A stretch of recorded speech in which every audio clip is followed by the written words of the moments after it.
నమస్తే నేను మీ Gopi welcome back to our channel. ఈరోజు మనతో వచ్చరికి పొలిటికల్ అనలిస్ట్ చిట్టిబాబు గారు ఉన్నారు. సార్ నమస్తే సార్. నమస్తే సార్ ఎప్పుడు లేని విధంగా పిఠాపురంలో అత్యధికంగా బెట్టింగ్ అయితే జరుగుతుంది. సో అదేవిధంగా పిఠాపురంలో ఒక కాంట్రవర్సీ అయితే నడుస్తుంది. ఏంటంటే ఇది పిఠాపురం ఎమ్మెల్యే తాలూకా అని జనసైనికులు, అదేవిధంగా వంగా గీత గారికి సంబంధించిన నాయకులేమో డిప్యూటీ సీఎం అనే ఒక కారణం మీద ఎత్తుకుని తిరుగుతున్నారు. సో దానికి మీరు ఎలా చూస్తారు? ఒక ఎన్నికలు పోటీలో ఎవరికాళ్ళు వాళ్ళ ఆశ వాళ్ళ ఇది ఉంటుంది కదా. ఇలా డిప్యూటీ సీఎం చేస్తారని జగనే పబ్లిక్గా చెప్పాడు. ఇప్పుడు గెలిపిస్తే సీఎం చేస్తారు డిప్యూటీ సీఎం అని. సో నేను గెలుస్తాను డిప్యూటీ సీఎం అవుతానని వాళ్ళ తాలూకోళ్ళు చేస్తారు. అట్లాగే నేను ఈసారి ఖచ్చితంగా అసెంబ్లీలో అడుగు పెడతాను అని పవన్ కళ్యాణ్ అంటున్నాడు. సో వాళ్ళ ఫ్యాన్స్ అలా అంటారు. దీంట్లో పెద్దగా మనం స్పెషల్గా మాట్లాడాల్సిందే లేదు. కాకపోతే ప్రజలు ఎవరు గెలిపిస్తారు దీంట్లో అని చూడాలి. ఇద్దరు నేపథ్యం తీసుకుంటే ఈ అమ్మాయి వంగా గీత అక్కడ ప్రజల్లో నిరంతరం ఉండే మనిషి, ఎవరి సమస్య వచ్చినా అందుబాటులో ఉంటుంది. అది ప్రజలు దృష్టిలో అందుబాటులో ఉండే ఆవిడ మనం ఇంటిల పాదికి ప్రతి ఇంటికి తెలిసిన పరిచయం ఉన్న వ్యక్తి. సో ఆవిడని గెలిపిస్తారా, లేకపోతే స్టార్ ఆర్టిస్టు ఒక ఆర్టిస్ట్గా పోయినసారి ఓడిపోయాడు, సరే ఈసారి అయినా గెలిపిద్దామని భీమవరం వాళ్ళు ఓడిచ్చారు, మనం గెలిపిద్దాం అని ఓటర్స్ అనుకుంటున్నారా? ఎందుకంటే ఇద్దరు అగ్ని పరీక్ష. ఈ పవన్ కళ్యాణ్ పెద్ద అగ్ని పరీక్షలో ఉన్నాడు. అక్కడ గెలవటం అనేది ఎలాగైనా గెలవాలని ఆయన తాపత్రయం. కానీ అక్కడ అడ్డంకులు చాలా ఉన్నాయి. అడ్డంకులు ఆవిడకి ఈయనకి అడ్డంకులు ఏంటి? ఈయన చంద్రబాబుతో చేయి కలపటం అనేది అక్కడ కాపు ద్రోహి చేయని చంద్రబాబుతో చేతులు కలుపుతున్నా ఆయన్ని గెలిపించమని అడుగుతున్నాడు. ఆయన ముఖ్యమంత్రి చేయాలి తప్పితే నేను ముఖ్యమంత్రి అవ్వాలి కాదు. సో ఈయనకి వేయటం వల్ల ఏం ప్రయోజనం అనేది ప్రజల్లో అనుకుంది. అలాగే వంగా గీత బాగా తోటి పరిచయం ఉన్న మనిషి. కానీ మన కాన్స్టిట్యుయెన్సీ పవన్ కళ్యాణ్ ఎమ్మెల్యే మా కాన్స్టిట్యుయెన్సీ చెప్పుకునే హంగామా ఈవిడికి లేదు. సో ఈ ఇద్దరు అగ్ని పరీక్షలో ఉన్నారు. ఆవిడంత నేపథ్యం ఉండి ఇంటిల పాదికి తెలిసిన పేరు అయ్యి ఉండి ఇక్కడ ఒక స్టార్ అవటం వల్ల ఆవిడ ఫేస్ చేస్తుంది పెద్ద. లేదా ఇంకొకళ్ళైతే ఈజీగా వాక్ ఓవర్ ఆవిడకి. ఈ స్టార్ పవన్ కళ్యాణ్ అనే ఒక స్టార్ అవటం వల్ల యూత్లో ఆవిడకి పడే ఓట్లలో పవన్ కళ్యాణ్కి ఎక్కువ పడే అవకాశం ఉంది. సో మహిళల్లో ఈవిడికి పడే ఎక్కువ అవకాశం ఉంది. మహిళలు ఎక్కువ వంగా గీతకి, యూత్లో పవన్ కళ్యాణ్కి.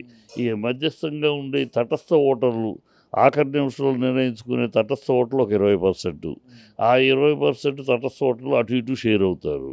ఇంకో 20% ఉంటారు కొత్త ఓటర్లు. ఈ కొత్త ఓటర్లే నిర్ణయించే పరిస్థితి అక్కడ. ఈ 20% కొత్త ఓటర్లు సమూదైన వాళ్ళు ఈ ఎన్నికలకి. ఇంతకుముందు వాళ్ళకి ఓటు హక్కు, ఇప్పుడు ఫస్ట్ ఓటు హక్కు వస్తుంది. ఈ ఓటు హక్కుని ఎవరికి వేయాలి? గెలిచే వాళ్ళకి వెయ్యాలా, మన అభిమానం కోసం వెయ్యాలా? ఈ పరిస్థితి వాళ్ళే నిర్ణయం. వాళ్ళ 20% ఓటర్లు కొత్త ఓటర్లు ఎవరు మొగ్గుతారో వాళ్ళు గెలుపు.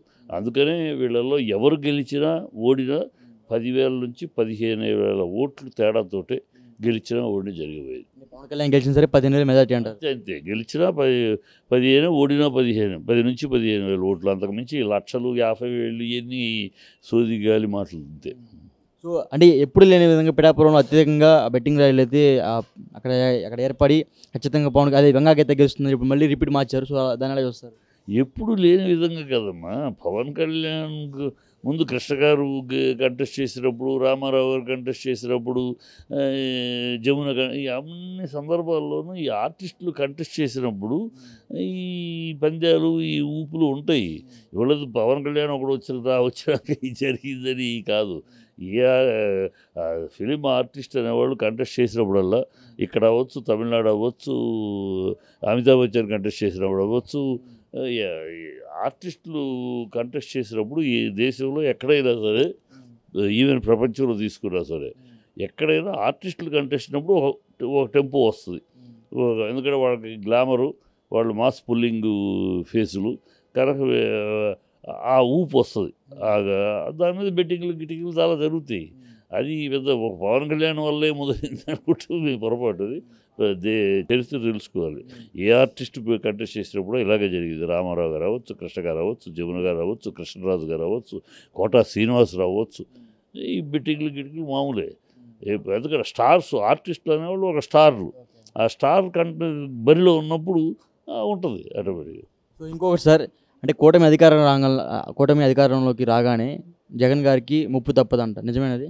అసలు అధికారంలో రాలే సోలేదు కొడుకు సోలగా అని వీళ్ళు అధికారం వచ్చేది లేదు, సచ్చేది లేదు. ఊరి మాటలు అధికారం ఈ 4వ తారీఖు దాకా వాగుతారు అన్నట్లాగు కూటమిని ప్రజలు తిరస్కరిస్తున్నారు.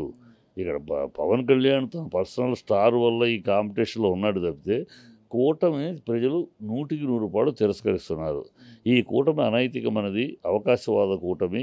వీళ్ళు ఒకళ్ళనొకళ్ళు తిట్టుకున్నారు, ఊసుకున్నారు, కాండ్రించి ఉమ్మూసుకుంటారు తప్పితే ఆ లెవెల్లో ఒకళ్ళొకళ్ళు తిట్టుకున్న వాళ్ళే. వీళ్ళు ఇప్పుడు ఎందుకు వచ్చారు? వాళ్ళ అవకాశవాదంగా వచ్చారు. వాళ్ళ స్వార్థం కోసం కూటమిగా కలిశారు తప్పితే రాష్ట్రం కోసం, రాష్ట్ర ప్రజలకు కాదు. వీళ్ళు అన్నీ అబద్ధాలు. వాలంటీర్ విషయంలో యూటర్న్ చేసుకున్నారు. టైటిల్ రిజిస్ట్రేషను ప్రాపర్టీ దాంట్లో యూటర్న్ చేసుకున్నారు. ప్రజలకి సంక్షేమ పథకాల విషయంలో యూటర్న్ చేసుకున్నారు. ఒకప్పుడు ఇలా చేస్తే శ్రీలంక అయిపోద్దన్నారు. ఇప్పుడు వాళ్ళే దానికి మించి ఇస్తామంటున్నారు. సో ఈ యూటర్ను అప్పటికప్పుడు సందర్భాన్ని బట్టి ఏదో మాట్లాడేసే బాబతు. గతంలో అంటే ఈ సోషల్ మీడియా లేదు కనుక వీళ్ళ అబద్ధాలు జనాలకు గుర్తుండేవి కాదు. ఇప్పుడు సోషల్ మీడియా గుర్తు చేస్తుంది. నిన్నేమన్నావు, మొన్నేమన్నావు, ఇవాళ ఏమంటున్నావు. ఈ గుర్తు చేసేటప్పటికి చంద్రబాబు అనే వ్యక్తి ఎంత మోసగాడు, ఎంత అబద్ధాల కోరు, ఎంత దివాళా కోరు మనిషి అని బాగా తేటతెల్లం అవుతుంది. సో ఈ చంద్రబాబుతోటి బీజేపీ చేయగలపడం ఏంటి? ఈ చంద్రబాబుతోటి పవన్ కళ్యాణ్ చేయగలపడం ఏంటి? పవన్ కళ్యాణ్ నేరుగా నేను సీఎం క్యాండిడేట్నని వస్తే అది వేరు. అసలు చంద్రబాబును గెలిపించడానికి ఈయనేంటి? ఈయన కాపుల నాయకుడా? కాపులకి అన్యాయం జరిగినప్పుడు నోరెత్తలేదు ఈయన. సో ఇవన్నీ ఉన్నాయి. అది గెలిచేది లేదు, సచ్చేది లేదు. బయట ఇంకొక వార్త వస్తుంది, బాగా హల్చల్ అవుతుంది. ఏంటంటే కౌంటింగ్ రోజు కూడా జగన్మోహన్ రెడ్డి లండన్ నుంచి రాడు అని. అంటే కౌంటింగ్ రోజు జగన్మోహన్ రావు అంటే ఇవాళ చంద్రబాబు వస్తున్నాడు. చంద్రబాబు ఎక్కడికి వెళ్ళాడో, ఎందుకు వెళ్ళాడో తెలియదు. జగన్ చెప్పి వెళ్ళాడు, నేను రిలాక్స్ అవడానికి వెళ్తున్నాను, ఈ ఎన్నికలు తిరిగి రిలాక్స్ అవ్వడానికి వెళ్తున్నాను, ఫ్యామిలీతో అక్కడంతా కూతురు ఉంది అందరితోటి సరదా కొంచెం కాలక్షేపం గడపడానికి వెళ్తున్నాను అని చెప్పాడు, వస్తున్నాడు. ఈ చంద్రబాబు ఎక్కడికి వెళ్ళాడు, ఎందుకు వెళ్ళాడు ఎవరికి తెలియదు. ఇవాళ వస్తున్నాడు అమెరికా నుంచి. ఎందుకు వెళ్ళాడు, ఎవరు సింగపూర్ వెళ్ళాడా, సింగపూర్ వెళ్ళి అక్కడ ఈశ్వరంతో సెటిల్ చేసుకోవడానికి వెళ్ళాడా, లేకపోతే దుబాయ్ షెట్టీని పిలిపించుకొని మాట్లాడటానికి వెళ్ళాడా, ఎవరికి తెలియదు.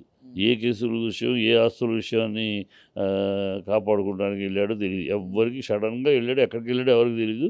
ఇప్పుడు అమెరికా నుంచి వస్తున్నాడని మాత్రం వాడు తెలుసు, వాడు పొద్దున్నే దిగుంటాడు. సో ఇవన్నీ ఆయన అందుకోసం వస్తున్నాడు. ఏమి అయిపోయింది, అది ఎన్నికల రోజే తేలిపోయింది. ఇది ఈసారి మళ్ళీ వైసీపీని అధికారంలోకి వస్తుంది అనేది ప్రస్ఫుటంగా తేలిపోయింది. అందుకనే చంద్రబాబు రహస్యంగా వెళ్ళి సింగపూర్ ఈశ్వరంతో కానీ షెట్టితో కానీ తన ఆస్తులు బినామీలు వాళ్ళు అవన్నీ సెటిల్ చేసుకుంటానికి ఆ కేసుల గురించి, అతని ఈశ్వరం మీద కేసు ఉంది, ఈయన బినామీ. ఆ కేసు అరెస్ట్ చేసి జైల్లో పెట్టారు అతను. సో ఆ విషయంలో ఎన్ని బయటకు వస్తాయో, ఏ విషయాలు బయటకు వస్తాయో ఇంట్రాగేషన్లో ఆ భయం, దీంతో వీళ్ళు వచ్చాడు ఆయన. సో ఆయన మళ్ళీ చంద్రబాబు అనే వ్యక్తి రాష్ట్రానికి ముఖ్యమంత్రి అయ్యే సీను కానీ, అవకాశం కానీ, ఆ దురదృష్టం కానీ ఆంధ్ర ప్రజలకు లేదు. ఖచ్చితంగా ఈసారి ఆ చంద్రబాబుని ఇంటికి పంపించి, నాయన నువ్వు ఇంట్లో కూర్చో, రామారావు గారు పెట్టిన కష్టపడి రక్తాన్ని చెమటగా మార్చి నిర్మించిన పార్టీని, ఆ నందమూరి తెలుగుదేశాన్ని కాస్త నువ్వు నారా తెలుగుదేశంగా మార్చి కంపు చేసి ఆయన పేరుకు కూడా డ్యామేజ్ చేశావు. ఇవాళ 28వ తారీఖు ఆయన బర్త్డే. ఆ బర్త్డే నాడు మహానాడు అది కూడా చేయకుండా ఎలక్షన్ అయిపోయింది. ఎలక్షన్ అప్పుడు ఆయన పేరు వాడటం, ఎలక్షన్ అయిపోయింది ఆయన పేరు పక్కన పెట్టేయటం. ఆయన మహానాడు పెడతా ఉన్నాడు. ఆ రోజు ఎప్పుడు ఆయన బర్త్డే నాడు మహానాడు ఉంటుంది. ఆ మహానాడు క్యాన్సిల్ చేశారు. ఎందుకంటే ఎలక్షన్ అయిపోయిందిగా. ఎలక్షన్ ఉన్నంతకాలం రామారావు గారు ఎలక్షన్ లేనప్పుడు ఎలక్షన్ అయిపోయిందని ఆయన పేరు పక్కన పెట్టేస్తారు. ఇది వీళ్ళ ప్రజలకు ముందే తెలుసు.